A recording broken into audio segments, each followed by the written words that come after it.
Right. And I don't think your iPad can monitor your heart rate. no. And also, she's not touching it at all. Yeah. So how? I don't get it. It doesn't make any sense. I don't get it. Yeah. And then we're Sav and Mo. And Mo is making a kissy face that I did not care for. And then Mo's like, how was your session with Miss O? La la la. Did you get some? Or something like that. And then Sav is like, I don't kiss and tell. And I'm like, Sav, don't tell Mo. He will believe you. And then, oh my God. And then Sav is like apparently walking by Miss O's class, which I did not pick up until later. And, like, Miss O's class is being unruly, and then Sav comes in and is like, guys, shut up! Like, trying to, like, swoop in and help her, which is really weird. Yeah, did not care And then Miss O was like, I got it, go to class, Sav. I'm like, wait, he's not even in this class? He just walked by and did this? Yeah, it's weird as fuck. It's super bizarre. It is weird as fuck. And then we are with Fiona and Eli, and I love Fiona because she's like looking, she's trying to decide who to vote for. She's like, who do I vote for? The liar, the homewrecker, or this guy I've never seen before? Exactly. And then Eli is still so dramatic, even though he is healthy now. And he's like, well, what am I going to do? Like, I need to help Jake and Claire and blah, blah, blah. It's the only way that my recovery depends on this or something. It does not. Yeah. And then Fiona jokes about trapping them in a room together. And Eli's like, perfect. And she's like, I was joking. Okay, I guess we're doing this now. And then Katie is really trying to bury this problem. She's straight up lying to Drew. Yeah. And then she, like, starts eating a lot of cheese puffs. She's, like, binging, but it's honestly, like, the weirdest portrayal of binging I've ever seen. But fine, whatever. Yeah. And then we're with Sav and Miss O, and he, like, touches her arm, and she's like, get off me, this was a bad idea. She's clearly feeling guilty, as she fucking should. Seriously. And then we're with Katie, and she runs into the bathroom, and she, like, goes into the stall, but she just ends up crying and doesn't end up purging, which I'm happy about. And then she stands up to Marisol. Yeah, and then fucking, does Marisol say, like, okay, maybe I crossed the line or something like that? And it's like, yeah, you fucking did. And then I was like, yes, tell her, Katie. And she says that you're dead to me. And I'm like, that's like the perfect amount of harshness, because Marisol was supposed to be your best friend.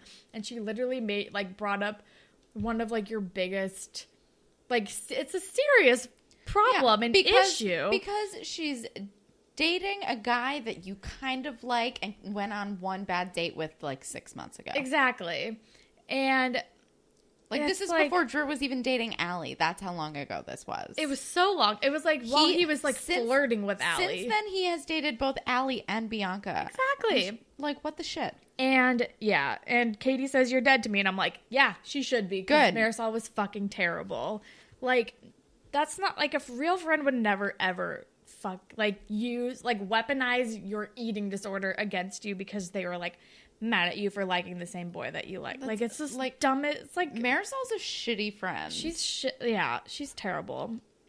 And Katie really did try to break up with Drew. She did. Yeah.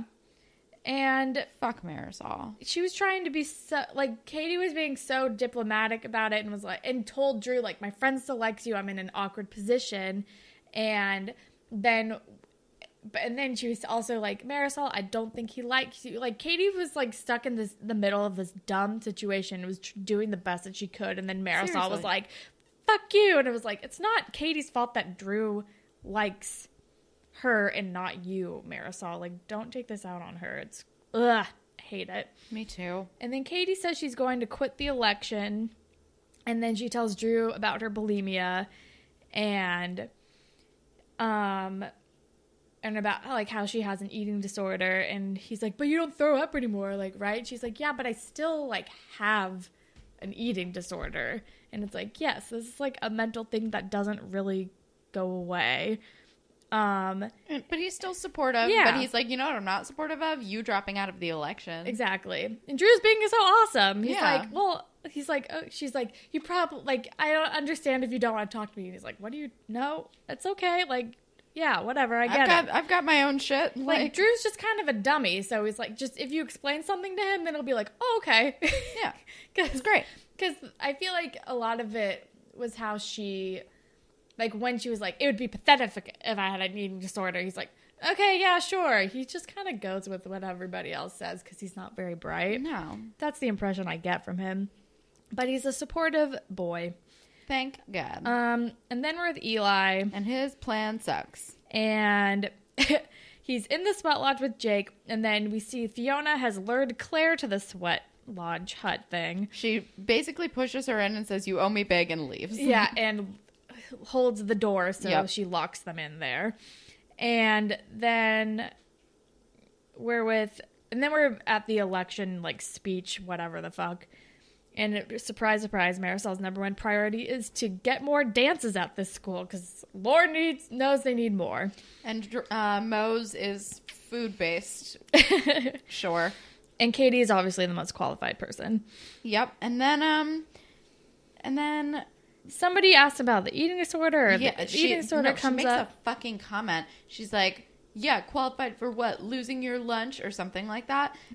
Which is when I think somebody in the audience. Makes yeah, that it was someone. comment. It was someone in the audience, and I just I said a very harsh expletive out loud when they said that because fuck that girl. Yeah, and then Marisol comes in and is like, I made it up. Like, it was a rumor, and I'm also withdrawing because Katie's most qualified to, like, because she's like, she realizes she has crossed the line, and I'm like, well, yes, you should be doing this, but also you're still shitty. Yeah. And then we're with Eli, who's being so meddly and telling them about his diagnosis, and he's like, I just want to help you guys out. Like, he's like, I don't remember how it all happens, but Claire and Jake are fighting, and Eli's trying to help, and they're like, what the fuck are you even doing? I don't even trust you. And he's like, you just like Claire. And he's like, no, I was going through a manic episode. I am bipolar. I'm trying to apologize. I'm trying to make amends. I'm trying to help you guys because I want you guys to be happy. And then they tell each other that they love each other, and I'm like, no, you don't. You guys are like 7. I was like, come on. Please. And we've known each other for like 45 minutes. Exactly. Get it together, Trish. And I wonder what happened to Trish. I don't know. And I think then she graduated. Probably or will. And then we're with Miss O and Mr. Simpson like pulls Sav and Miss O into his office, and I'm like, oh my god, does he know? And then he's like, I've been hearing rumors about you too. And then Sav like steps up and is like, I started the rumors. Blah, blah, blah. And then Mr. Simpson was like, that's serious. You have detention until graduation now. And I'm like, ugh, this is so fucking dumb. Also, this is the episode of people doing real things and then claiming they made them up. Exactly. And then Claire and Jake are like making out in the sweat hut, which is gross. Super gross. Eli's wearing a leather vest. Yes. And I think Fiona comes by and is like, hey, what are you doing? Like, the election's happening. And he's like, yeah, I don't want to go in there. And then they come out and they're like, sorry. I don't know. This was like a nothing scene. And then she's like, Mr. Perino is coming to look at the sweat lodge. Right. You should probably clear out. Right. And then we're with Sav, and is he with Mo? He's with Mo, and he's playing a song, and it sucks. And she will never love me are like the only lyrics. It's not good. I'm like, this is bad. And then she comes in and makes him another fucking burn CD. And then there's a Post-it note on it, right? That says, like, and it has her phone number on it. And she's like, call me after you graduate. And I'm like, what the fuck is up with waiting for these children to, like, graduate or turn 18 until you can prey upon them? It's disgusting. It's really a big fucking bummer. It's very inappropriate. I don't like it at all. And then the song playing over it is terrible. I think it's Sav's Miss O song. It is. It's bad. It's very bad. And then we are with Drew and Katie and Marisol. And, so Katie is like, she picks Marisol as her vice president because it's announced that she won. Katie won. Yeah. I think before that, she and Drew were going to go do something, and Marisol was going to, like, third wheel, because, like, I guess they're friends again. Yeah, and Drew and I, honestly, similar I'm sentiments. on the same exact page as Drew. Yeah, Drew's like, you forgave her way too easily. She did a really shitty thing, and now we're not there yet, we have to hang out with her. Well, Katie won, and then, so I think first, Sorry, I'm hopping around. Drew, like, gives the impression that he doesn't want to hang with Marisol because Katie, like, Marisol invites herself and he gives her a look. Yeah, and then Katie wins. And then we're with Dave. And Dave is awkward. Right. Oh, yeah. Sorry. So then she's like, obviously, I'm making Marisol my vice president. I'm like, why? Yeah.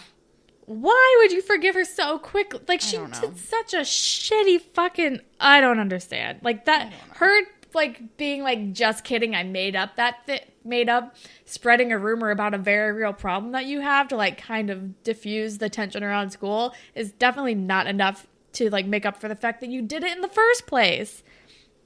Anyway, then we're with Eli, and he's being very mature, and he goes and he apologizes to Imogen, and he's like, let me, like, take you out for coffee. I just want to be your friend.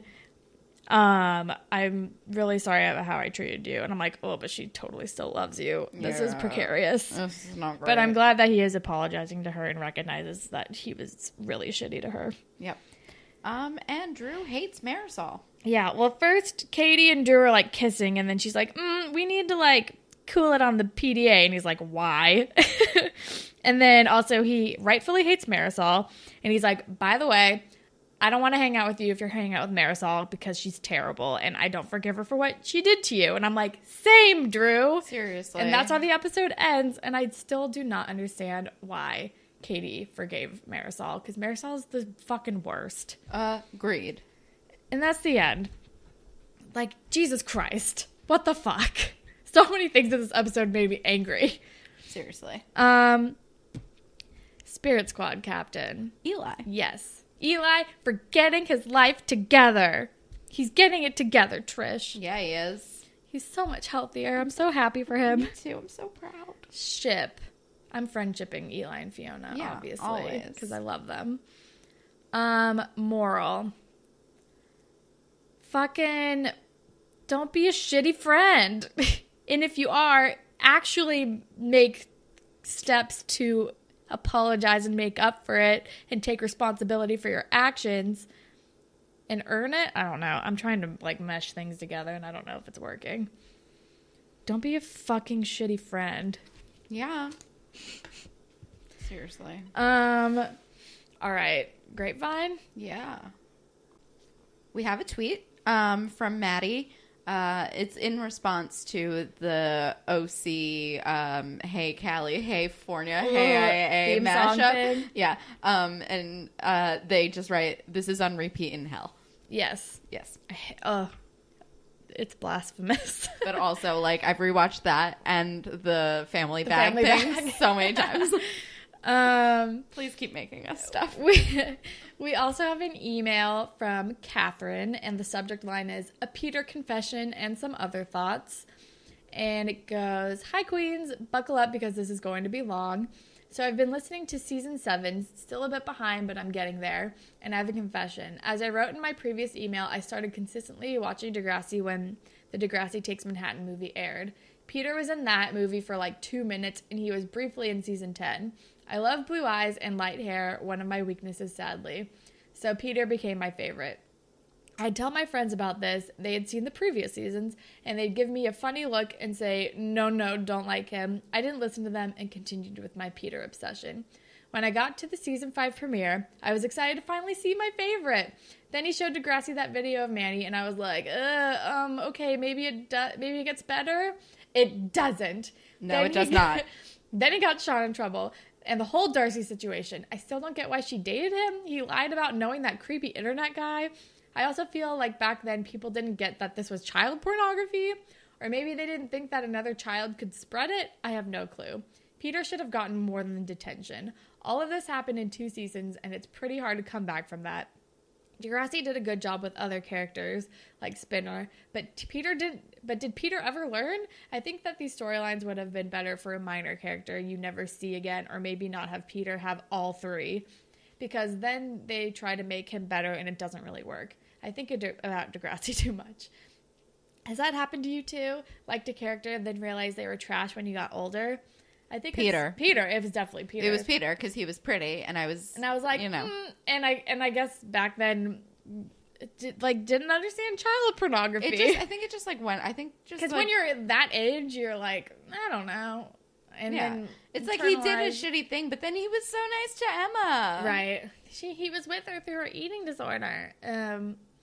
I think it's hard for me to relate to some of the characters because I acted like a 35-year-old when I was in middle/high school.